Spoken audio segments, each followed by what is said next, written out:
In this video, we will show you how to install X915 flush mounting box. Please take out these accessories from the packing box for installation.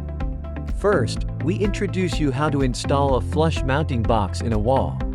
Cut out a square hole that is 337 mm high, 122 mm wide, and 57 mm deep. Put the box into the hole. Then mark 4 fixation holes through the box on the wall. Then take down the box, using a 6 mm hand drill to make 4 holes in the wall you marked down. Insert 4 plastic wall anchors.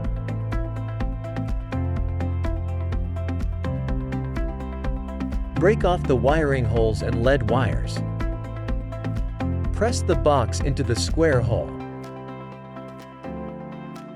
Use 4 ST 4x20 screws to fix the box. Please make sure the box is installed well and aligned with the wall.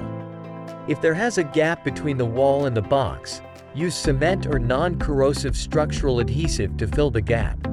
And wait for dry before going to the next step. Okay, that's all about X915 flush mounting box installation. Thanks for watching.